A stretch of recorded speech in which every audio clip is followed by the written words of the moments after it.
My computer. Oh. All right. Good evening. Welcome, class of 2026. Thank you so much for viewing this tonight. We had a little bit of a technical issue. We are using a new webinar platform and the link wasn't working. So we're recording this presentation, sending it out through Parent Square. So please reach out to your student school counselor if you have any questions after this presentation. But hopefully it will be helpful with walking your student through what they need to do to apply to college. So first, we will send this out, like I said, later tonight through Parent Square. And we are first going to start with some introductions. So my name is Christine Moon. I'm one of the school counselors, and I support students whose last names is R-E-Y through Z.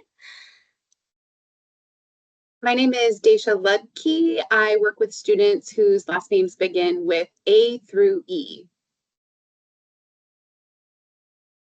Hi, everybody. I'm Lucia Meza, and I work with students with last names F through LA. Hi, everyone. I'm Andre Abraham. I work with students last name LE through RET.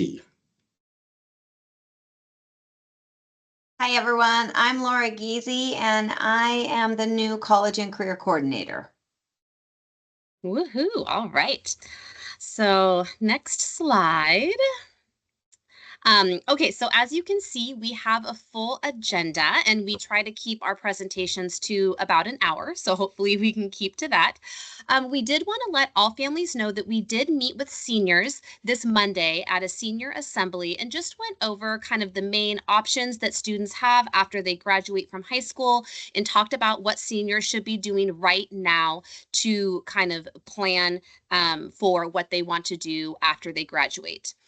We also had the students complete a life after high school survey, and that lets the counselors know what they're thinking about doing after high school, whether it's going straight to a four-year college or community college or starting at community college and then transferring. So there's a bunch of options they can choose from. They can pick more than one, and that really helps us target our support to your student to support them with what they are doing, since we know all students kind of do different things after they leave high school. We're going to first meet with students in small groups who are going straight to four-year colleges because their deadlines are the earliest. And so we'll start meeting with those students September 23rd and then also on September 30th to walk them through a lot of this information. All right, so now Andre.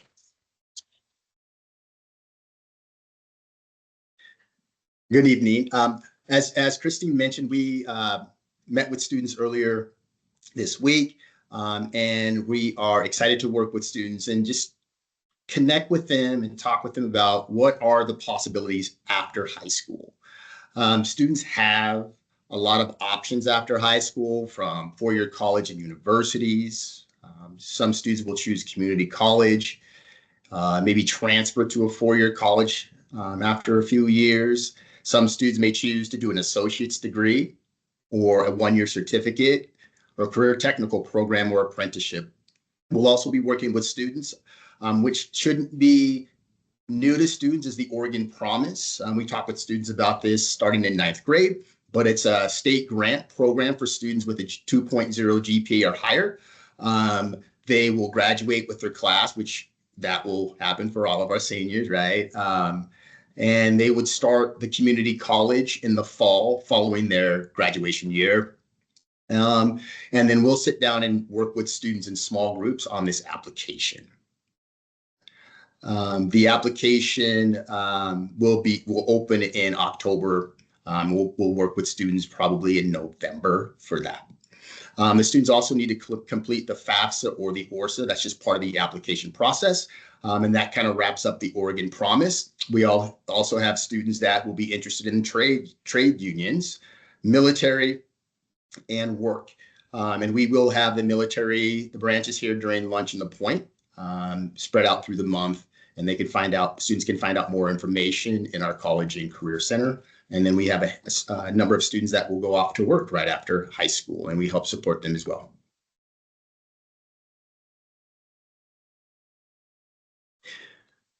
As far as learning more about the possibilities after high school, we have Laura, who you'll see here in a few slides, and she's our new College and Career Center coordinator.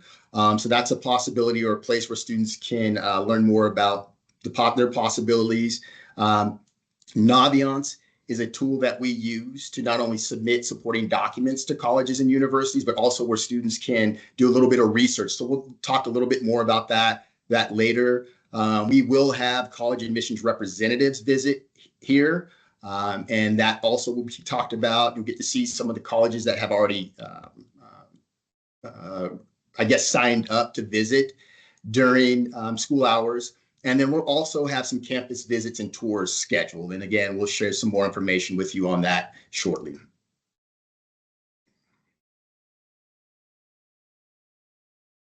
And then as far as getting help with a student's plan after high school, for 4-year, I think it was mentioned earlier, is that we met with students on Monday. After they met with us in the PAC Center, they went to their life class to complete a survey. Check with your student. If they haven't completed that survey, that would be important. That small group is how we show students how to use Naviance. So those groups will start on September 23rd, which is next week. And the follow-up meeting will be on September 30th. So those two groups are the 23rd and the 30th. And we just said, let your school counselor know if you would like to sign up with us during access. And we can also be available for students then. So there's multiple touch points that we have for your students and for students throughout this busy time of year. For community college, please, again, attend your small group meeting. Some students may attend their four-year college, and the same student can also attend the community college small group. And that meeting will happen in November. We'll complete the Oregon Promise application together. So that's nice. And then we are also available on flex days to get more help, more support from not only your school counselor, also Miss Giese. And as far as for the military, again, connect with the branch of interest. And again, that will be at lunch in the Point.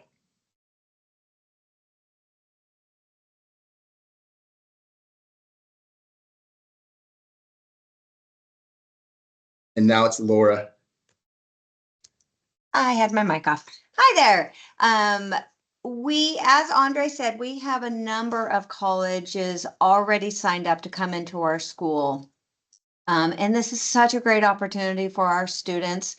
The colleges come to us, the kids register on Naviance, and they register to go see particular colleges that they might be interested in. And the representatives that are in the building will talk to the children about that specific university or college, and really kind of helps the student know if they might be interested in that college or not without having to travel to the town that college is in. We have on the next slide, we have a number of the, let's see, there we go. This list of the college visits that we have scheduled is as accurate as it is on the exact moment that I entered all of those. It changes rapidly in the sense that we're adding new universities and colleges multiple times throughout the day. So it's best for the kids to look in Naviance for the most recent college visits. And that's also where they will register to come to the visits. And the colleges come into our College and Career Center, and the colleges, the students get passes to come in and visit with those colleges. In addition to bringing colleges in to the high school, we like to take trips so the kids can get to see things that might be interested in or new experiences. We are going to go to the Portland Community College Preview Day in November, And this allows kids to see the Sylvania campus, talk to instructors, talk about the program, learn more about the school, about opportunities they have and scholarships. Additionally, we are going to go to Clackamas Community College on Manufacturing Day, which there's a National Manufacturing Day, October 3rd. And this is an amazing experience for kids that might be interested in some of the trades. They get to do hands-on experiments and activities. There is learning about careers and pathways. They will meet people in the industry, and we also get to go tour the GK machine in Hubbard. They will let us tour their facility, which is such a treat to be able to go in and do that. That will all be on that October 3rd. And the last field trip we have booked at this very moment is the ABC Associated Builder and Contractors Annual Craft Championship. This is an amazing experience where apprentices are competing in their specific field, and our students get to watch that and get to do some hands-on simulators and crane operating and talk to vendors and get some swag and just interact in the construction industry and learn more about that. It's a great opportunity, and we'll be taking kids to that. We're also looking at setting up more field trips. That's just what we have set up at this current moment.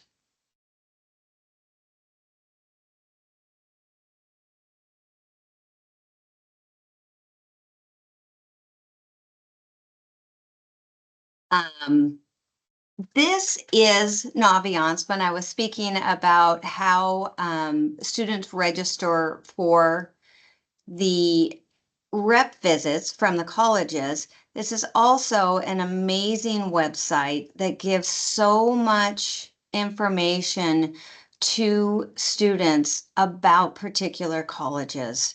They can search how much they cost, where they're located, what the degree programs are. The kids will use this to sign up for which colleges they are interested in for letters of acceptance. They will request the transcripts through Naviance, and they will access the scholarship database through Naviance. So there's one source to learn about multiple scholarships out there.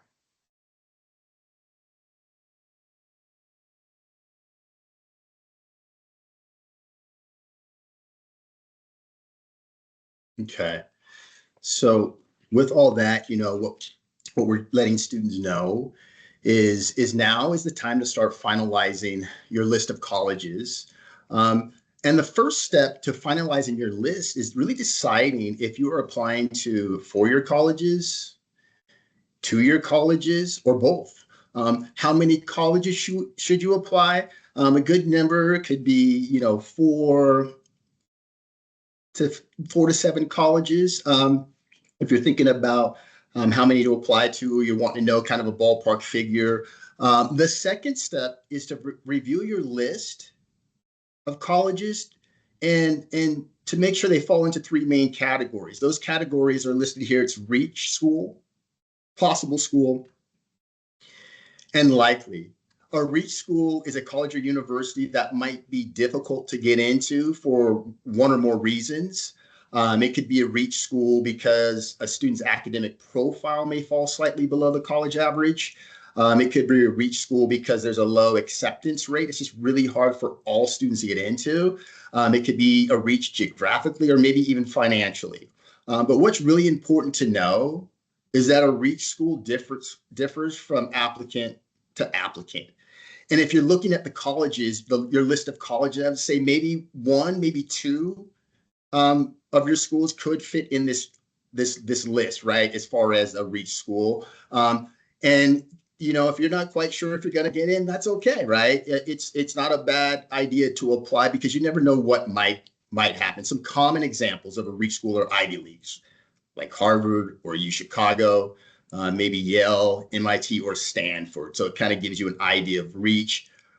a possible school are typically known as the perfect fit when it comes to applying to colleges. I would keep 3 or 4 of my colleges in this category. Maybe the majority of your colleges would fit in this category. And that way you just have plenty of choices, whether you're accepted to every school or just a couple. For many, a possible school also is a dream school. And for some, that possible school are also just simply solid choices. They have the major that you want.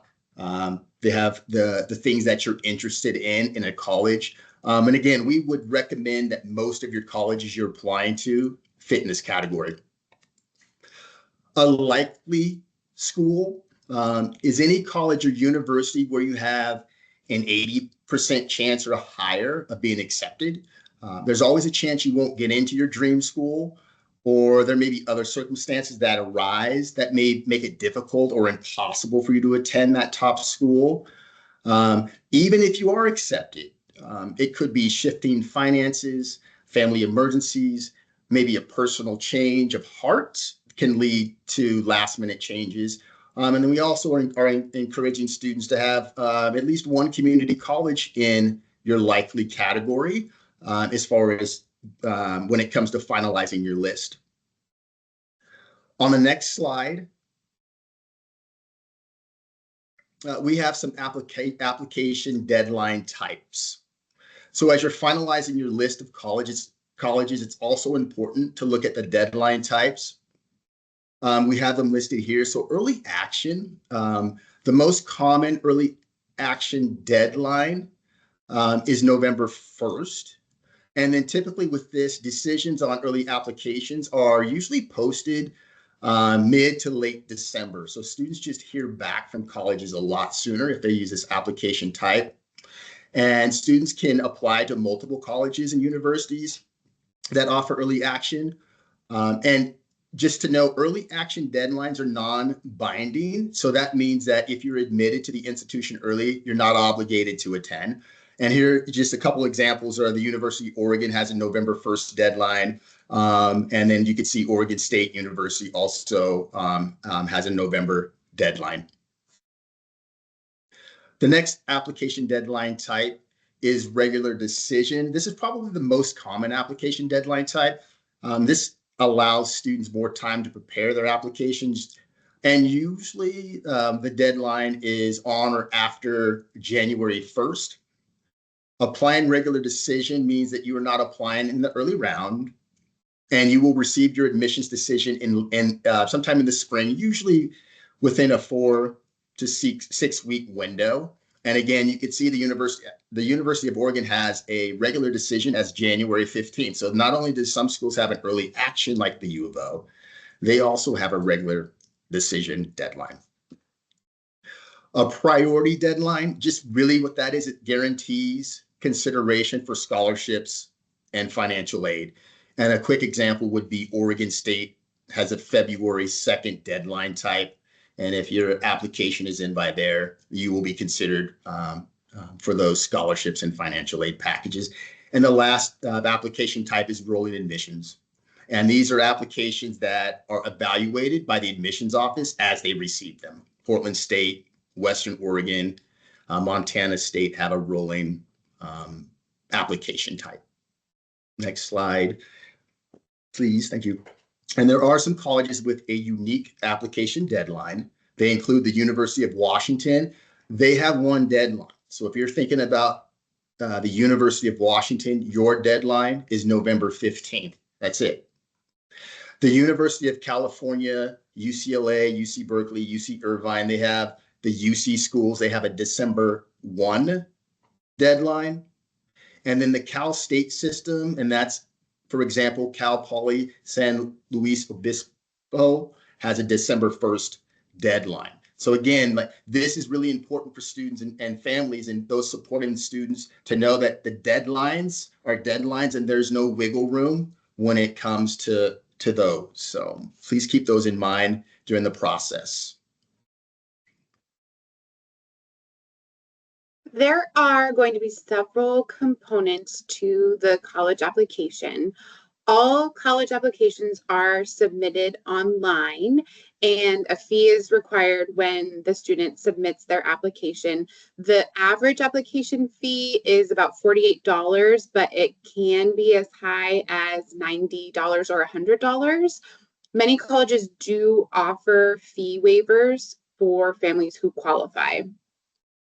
The transcript is another component to the application, so that will include all of the courses a student took during high school. It will include their GPA and their class rank. Some colleges don't require a transcript as part of the application process. They'll want one submitted when the student graduates from high school, but they allow the student to self-report their grades on the application. Many colleges will require that the student self-report their coursework and grades, and they also want one to come from the high school that confirms the information that the student has self-reported. So it really just depends on the college.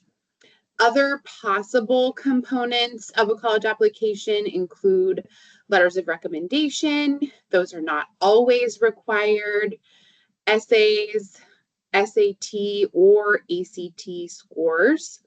And we'll be going into a lot more detail about all of these components in the upcoming slides.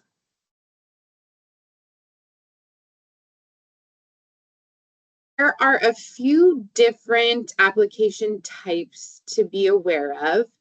So the first one is the direct to institution application. So this is used by colleges who don't require recommendations, and also used by a few other schools that do require the recommendations, but they use their own application portal. So some of the examples that we've listed, colleges that use a direct to institution application, include University of Oregon, Oregon State, Portland State University, the University of California system, the Cal State system, Georgetown, and MIT. And then the Common App is an application that's used by over 1,000 colleges. And the nice thing is that students can enter their personal information once, and then they add all of the schools that they are applying to in the Common App. There may be some additional components for the individual colleges in their section of the Common App, but essentially the student is using the Common App to apply to all of their schools through one portal. So it's pretty common, pretty typical for our students to use the Common App. And examples of schools that use the Common App include Linn-Wilsonville University, University of Portland, Seattle University, Oregon State University, University of Oregon, and University of Washington. And you'll notice that Oregon State and University of Oregon have the option of applying through Common App and also the option of applying directly to the institution. Neither of these options is better than the other, but the Common App tends to make sense if a student has more than one or two schools that they are applying to. And then there are priority invitations that might be sent from colleges to a student's email, inviting them to apply and offering to waive the application fee or not requiring the essay. Colleges might have received a student's information through taking the PSAT or other tests they've taken, and they've identified that the student is a good candidate for their school, so they are sending a personal invitation to apply. Some examples of schools who do these invitations are Montana State, Arizona State, University of Denver, Colorado School of Mines. So there are some that go that route. And Ms. Moon will now be talking about some of the components of the college application process. All right. So now that a student has kind of finalized their list of colleges, they've categorized them into my dream school, my good fit schools, my safety schools. They've looked at what deadline they're using. Maybe some colleges they're applying early action. Maybe some colleges they're going to apply regular decision. It's okay to mix and match. Then they decide, how am I applying? Am I using the Common App? Am I doing direct to institution? So once all of that is decided, now it's time to request transcripts. So transcripts are going to be a part of every college application.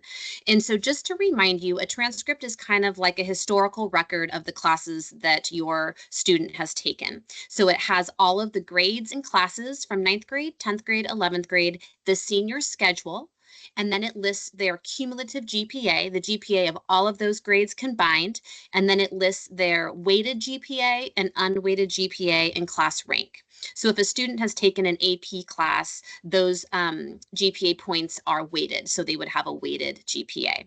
And we send both weighted and unweighted on the transcript. Students can get a copy of their current transcript in Student View under Documents. So I'm going to show you on Naviance. I will demo how to request transcripts because that is where students request transcripts is through Naviance. So I will do that. Oh, sorry, Andrew. I will do that in a second. I'll go through a couple more slides.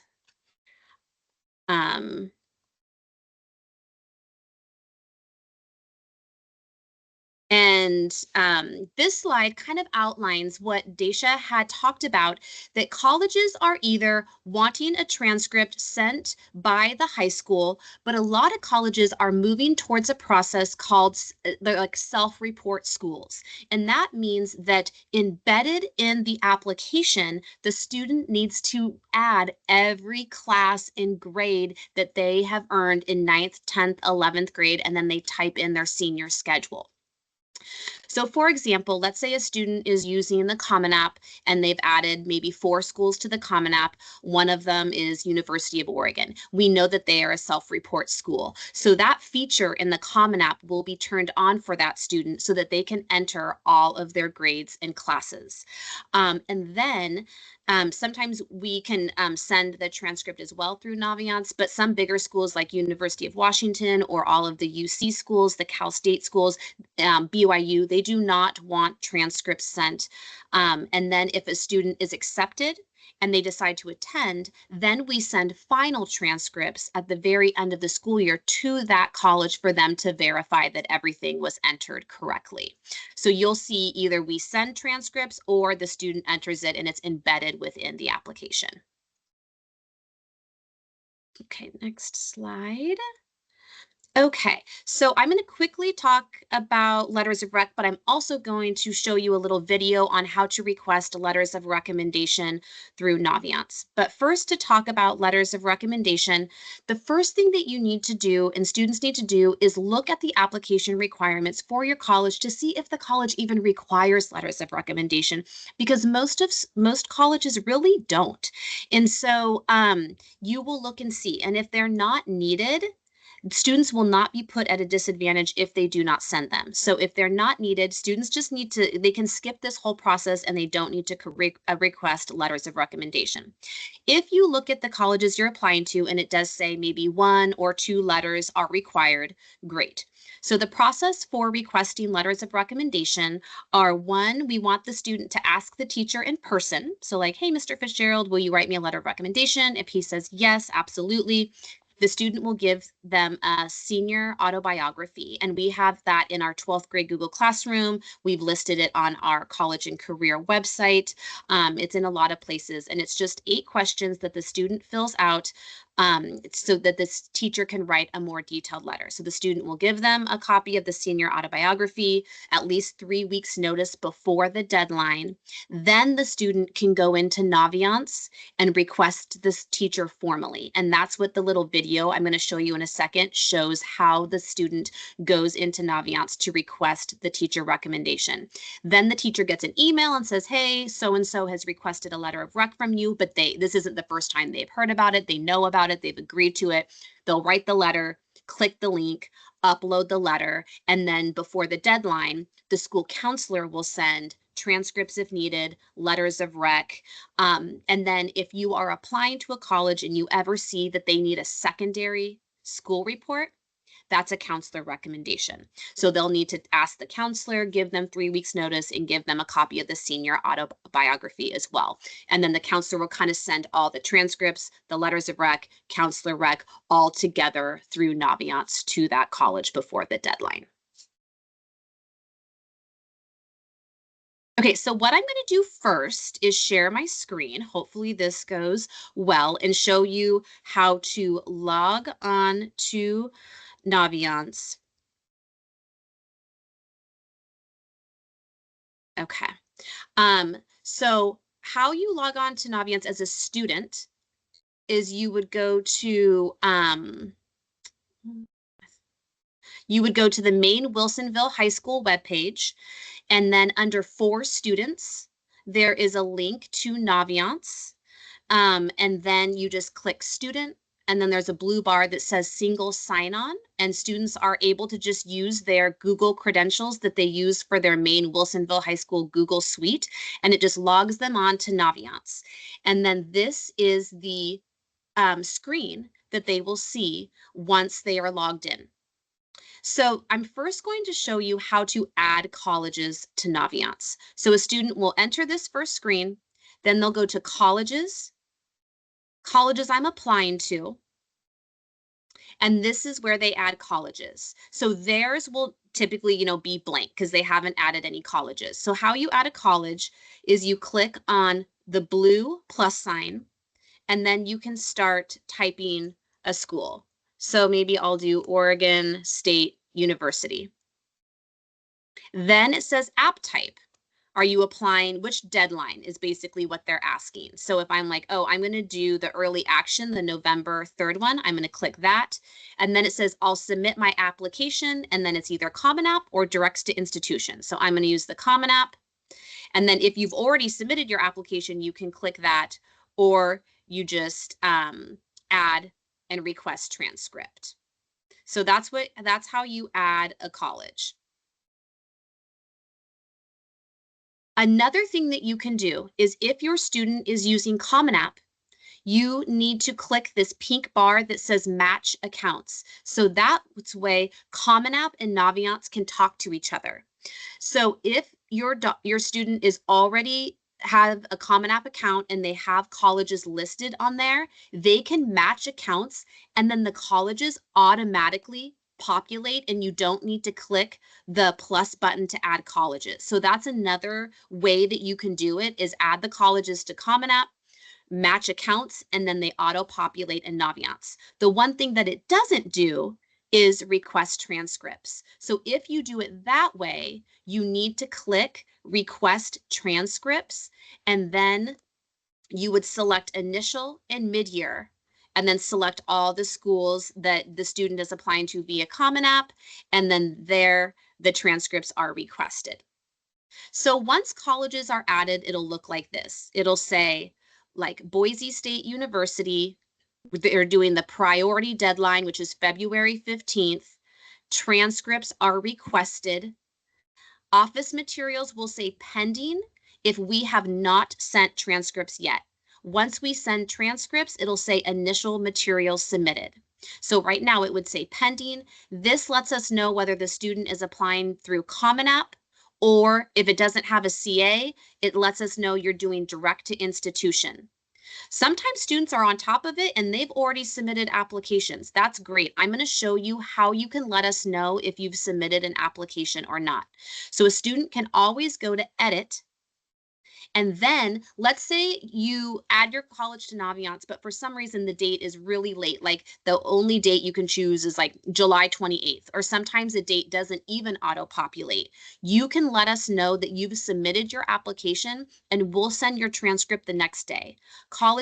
School counselors are checking Naviance daily during this time to see like who are our 11-1 deadlines. That's what we'll look at first, and who has submitted their application. So if you've submitted it already, we'll send your transcript right away. So that is how you let us know, is by clicking this and then scrolling down and saying save college applications, and then we will see that the student has submitted the application. So this is a great way for us to communicate with your student about what colleges they're applying to. Every college they apply to needs to be added to Naviance, and they need to request transcripts. If a college, the second you add it, it says initial materials submitted, that means they're a self-report school and they don't want transcripts sent. Okay, so now I'm going to stop sharing and we are going to go to a quick 1-minute video on how to request letters of rec through Naviance. Hi Wildcats, I'm going to explain the process for requesting teacher rec. The first piece of information you need to find out is if your colleges require letters of recommendation. Many schools do not have this requirement. For example, none of our Oregon State colleges require teacher recommendations. But if you do have colleges that require letters of recommendation, here is the process. First, you will ask the teacher you have selected if they are available to write you a letter of recommendation. This will likely occur over Zoom or through email. It is important that you provide at least 3 weeks notice before your application deadline. If a teacher agrees to write you a letter of recommendation, you will send them a copy of your senior autobiography. The senior autobiography asks 8 questions about you. The purpose of the senior autobiography is to help the teacher write a more detailed letter about you. You can find the senior autobiography on the Counseling Google Classroom. It is under Classwork and scroll down to Applications, and the senior autobiography is located under Applications. You can also find the senior autobiography on the main Wilsonville High School webpage. If you go to Academics, scroll down to College and Career, and scroll down all the way to the bottom of this webpage, the senior autobiography is linked. Next, you will log in to Naviance to submit a letter of recommendation request. Now, I will show you how to request a letter of recommendation. Through Naviance. Once you're logged into Naviance, go to Colleges I'm Applying to and scroll down to Letters of Recommendation and click on the Letters of Recommendation.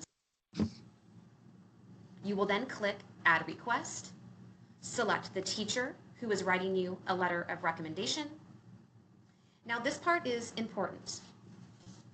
We want you to click All Current and Future Colleges. This allows teachers to upload one letter that can be sent to all of your colleges that require a letter of recommendation. If you do not click this button, they are required to upload the letter for each individual school. You can then write a brief note .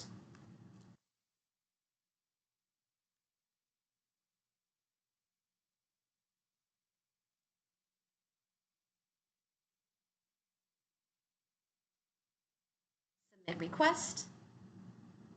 Your teacher will then receive an email with a link where they can upload their letter of recommendation into Naviance. Your school counselor will submit the teacher letter of recommendation electronically in Naviance on your behalf.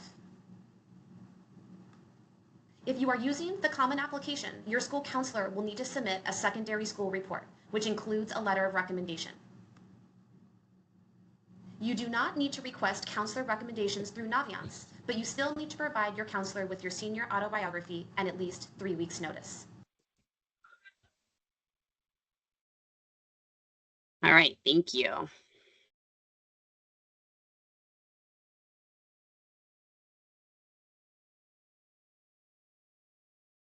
Okay, so some colleges require an essay or personal statement and some don't. So it's important to check the requirements for your colleges.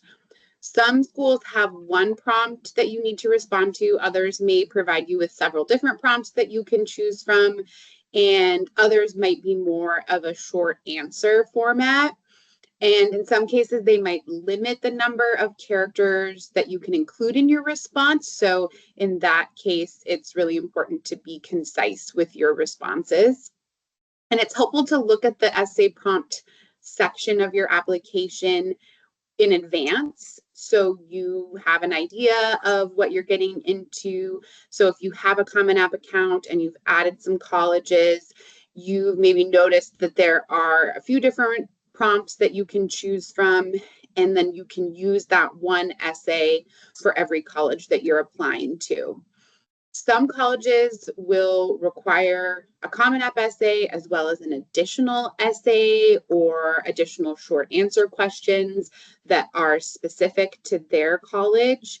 We recommend that you create your Common App account, add the colleges that you're applying to, and then you'll be able to easily view the specific requirements for each school, and you'll be able to identify whether they have an additional essay or short answer questions.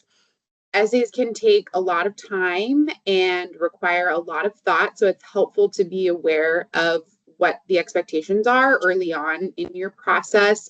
We recommend that you write more than one draft, leave it for a while, come back to it.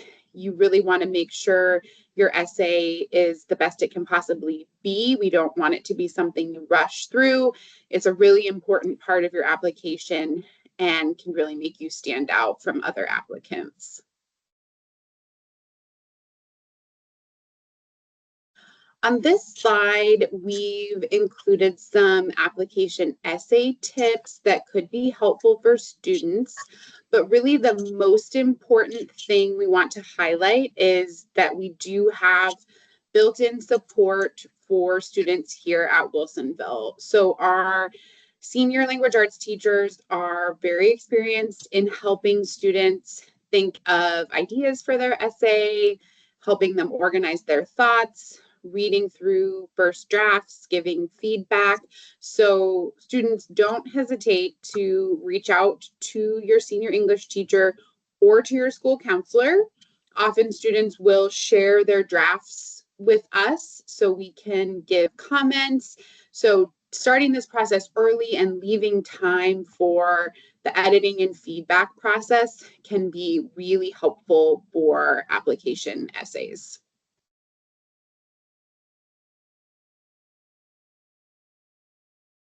You've been thinking about testing since last spring and just figuring out whether this is something that's important for you. So whether or not it's important for you to take the SAT or ACT really depends on the selectivity of the colleges you're applying to. If the colleges that you're applying to fit into a lower priority category, these are going to be schools with higher acceptance rates. So these are schools that are test optional. They say that they're test optional, but really if they have a pretty high acceptance rate, it's probably not going to be important for you to submit a score. Colleges will consider scores if they're submitted, but there's no penalty if you choose not to submit a score. And then in a test-free school, you don't submit them, they don't consider them at all.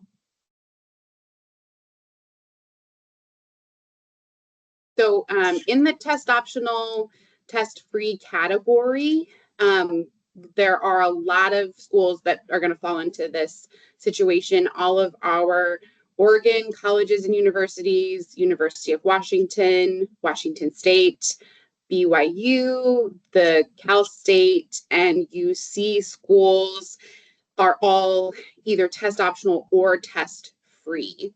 So really, again, in that test optional situation, if it's a school that has a pretty high acceptance rate and it's test optional, it's probably not important. If it's a school that has a lower acceptance rate, and a school that's a lot more selective, even if it says test optional, probably it's smart to submit a test score. Most students applying to the highly selective schools with a 10% or lower acceptance rate do submit those scores. There are schools that require them as well. So we've listed a number of schools. These are schools, some of the Ivy League schools or schools that are tend to be more in the southern portion of the United States. This is maybe not an exhaustive list of schools that require tests, but these are some of the ones that we're aware of. So as I was mentioning, the lower priority really is schools that are primarily looking at GPA and course rigor. They don't necessarily really need you to submit a test score. There is also a segment where a test score could help you. So if your score is in the median range or higher from a typical accepted student at that school, it could help you. It's not going to hurt you to not submit a score, but if you look at the school's published test scores, the schools will publish the scores for students who are accepted, and your score is in their range or higher, it could be a plus factor for you. And then, as I mentioned, it's still important at the highly selective colleges with, again, kind of a 10% or lower acceptance rate. This is not a lot of schools that fall into this category, but in that case, we would recommend taking the SAT or the ACT. And I would also mention that there are some schools who use the test for consideration for merit-based scholarships. So I'm aware there are some schools that don't necessarily require it for admission, but they do use it as a criteria for merit-based scholarships. So that's something to just pay attention to with colleges. If you decide it makes sense for you, which is really just going to be based on the schools you're applying to, you can take either the SAT or the ACT. All colleges are going to accept either or. There's some differences between the two tests. The sections are different, and students might find that they do better on one or the other. So students can definitely take both and see which test they do better on. There are free practice tests online that students can take to see how they do and determine which might be a better fit. For students who are applying early, right now we are kind of coming up on the last opportunity to take the test and still have those scores ready to submit for early action deadlines. So there are October and November test dates that would really kind of be the last opportunity for students who are applying early. There are also tests in December and in early February if students have regular deadlines versus early deadlines. And in general, there are schools that will allow students to submit scores a couple of weeks after. So if your due date for your application is November 1st and you submit a test score a week or two later, they'll still consider that as part of your application, but that's something to look into and maybe touch base with an admissions office about. The tests themselves happen on Saturdays. There are specific dates that SAT and ACT have set up, and we are not a test center at Wilsonville, but there are several high schools in our area who offer the test. So students would register for those online at either collegeboard.org for the SAT or ACT.org for the ACT. And then we've linked a document in here, the 2025 SAT and ACT dates, where you can look at that. It's also pretty easy to find on the websites for both of those. And after a student has taken a test and received their scores, they request that they be sent to colleges directly through either SAT or ACT. So we don't receive copies of the scores that from students' tests. We don't send them for you. You have to do that through your account with either College Board or ACT. Thank you, Daisha. So I'm just going to share a couple of helpful tips, things that we have learned throughout the years that would be helpful for your students to know. Here we have linked a Common App helpful hints cheat sheet that your students can have. And I just recommend that they have it side by side when they're filling out the Common App. The Common App might ask questions like, what's your rank? This cheat sheet is going to have those answers that we see on questions on the Common App. So definitely take a look at that if your student is thinking about using the Common App, which many of our students do.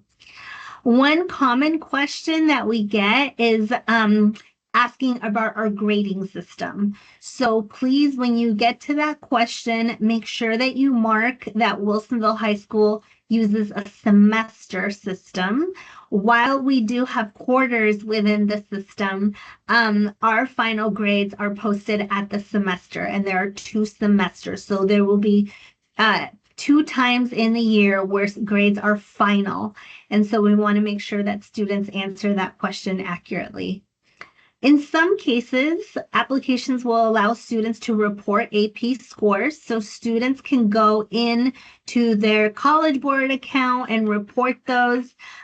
We have found that that might be beneficial, especially if a student scored high in their AP tests. So that can be helpful.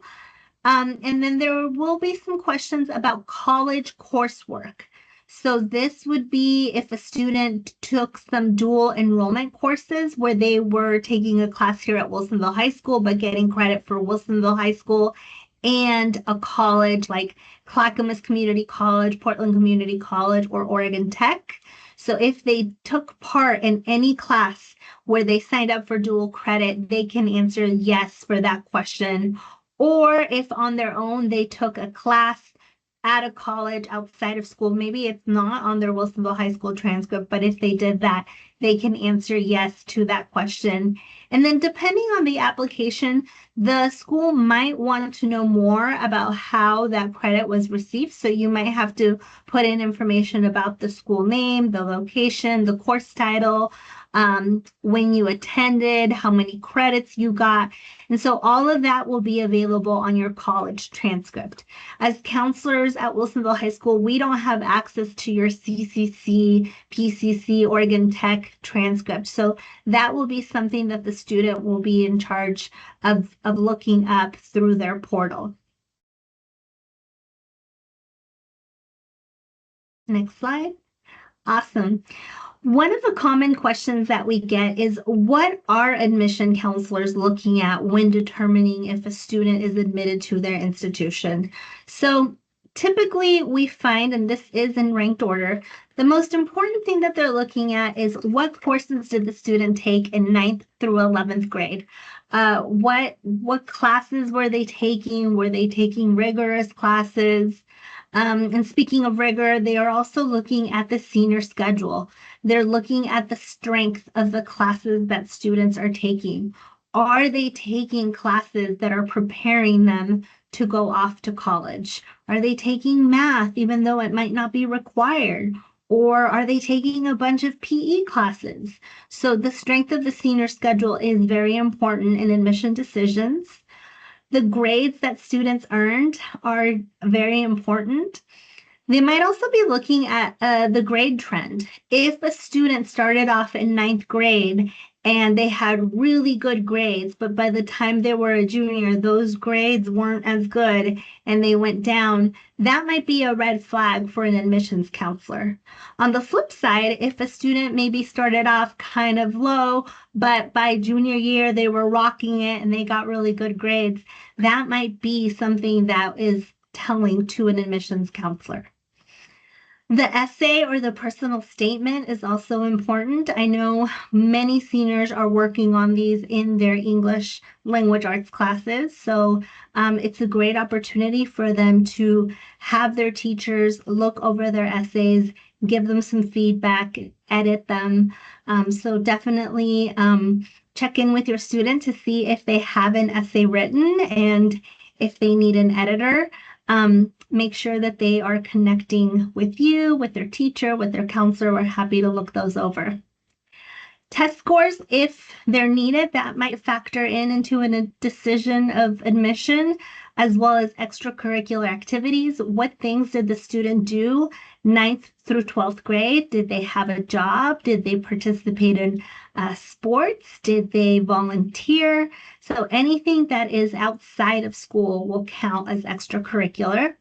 And then lastly, the letters of recommendations, either from teachers or from counselors, also factor in.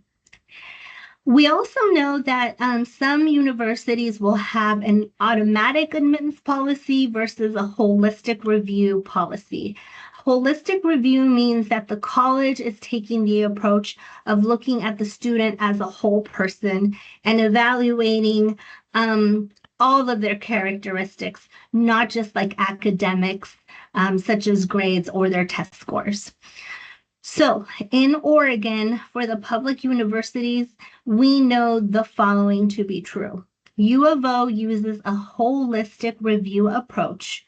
However, we know that students that have a 3.4, 3.6 GPA or higher are typically admitted. For Oregon State University, they also have a holistic review, but they do prefer a 3.0 GPA or better. Portland State University has an automatic admittance. If a student has a 2.5 GPA or higher, they are automatically admitted. Southern Oregon University has a holistic review process, but their minimum GPA is a 2.5. Western, also a holistic review, their minimum GPA is a 2.75. Oregon Tech University has an automatic admittance of a 3.0 GPA, and then Eastern Oregon has a 2.75 automatic admittance policy. So those are just helpful for you to know if you're kind of wondering where does your student lie in terms of like their GPA. This might be helpful. But as you can tell, like many schools use this holistic approach. So don't be deterred just by the GPA. There are a lot of factors that play into an admissions decision.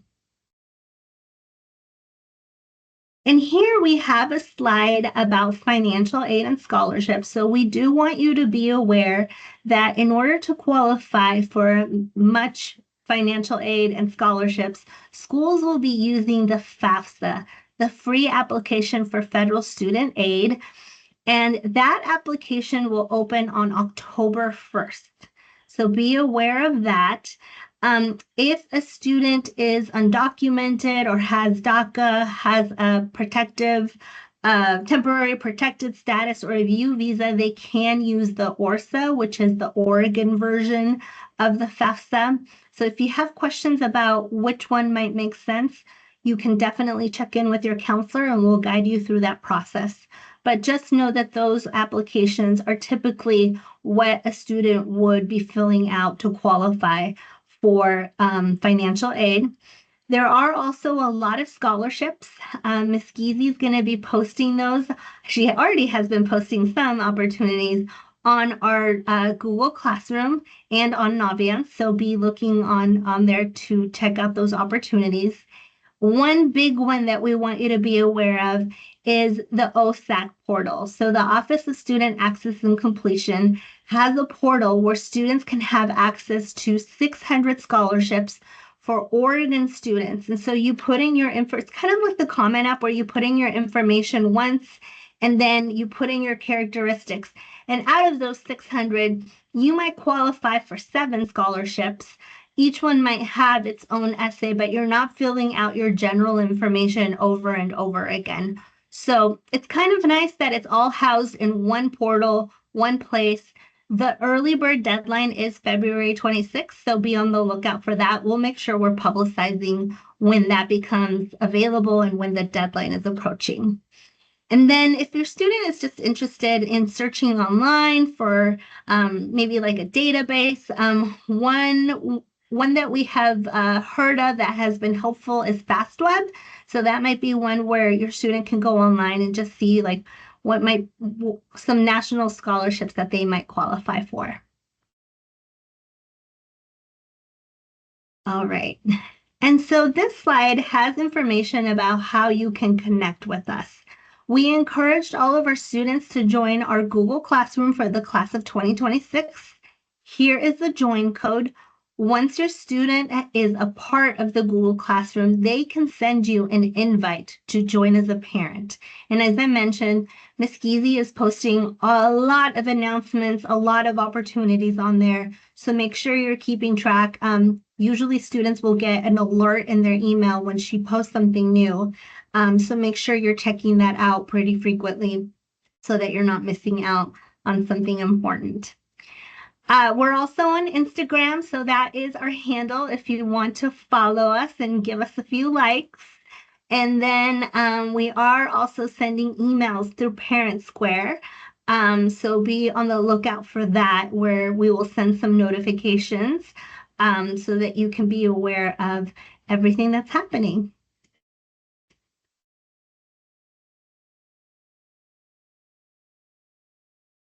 Mr. Abraham. Okay, so on this slide, this is, as we wind down, we have a few more resources that we want to share that may help some of you with your college search. And for others, it may be a way to help finalize your list. And I'll start with the National Association for College and Admissions Counseling, or NACAC. The National College Fair is free and open to the public. It's an opportunity for students and families to visit with representatives and learn more about colleges from all across the country. The National Fair will be held Sunday, October 12th and Monday, October 13th at the Oregon Convention Center. And then please pre-register using the link provided here to attend that event. Another resource is the U.S. Best Colleges, News Best Colleges, and this is a popular source for college ranking. But just remember, it's just a tool, and it should only be a factor used as a factor into taken into consideration with making your decision. So some of the things you can find is the best liberal arts college, or maybe it's the best value school as examples in that report. Another resource for students who are interested in attending maybe a historically Black college or university, there's the link provided there. There's scholarship search engines. One I want to pay attention to is the NCAA Clearinghouse.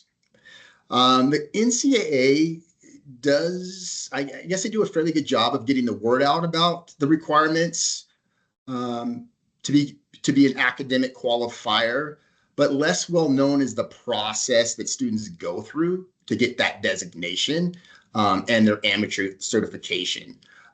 So there's a link here provided for those student athletes that may be a Division I or Division II college athlete. And there are others for a different link or I guess a website for those who are thinking about maybe Division III or NAIA. And then lastly, one of the resources I'd like to share with you is the WUI, the Western Undergrad Exchange. And this is a tuition discount program that lets students from participating Western states attend out-of-state public universities for a significant reduced cost. So again, that's WUI, and that's something to look into as well.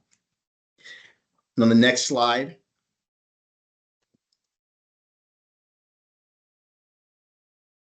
we'd like to thank you all for watching and viewing this webinar. And I almost forgot that we have a Paying for College webinar coming up, and that's Wednesday, October 8th at 6 p.m. And that will be both in English and Spanish. So please register for that at the link provided here. And with that, I would now officially like to say thank you and good night.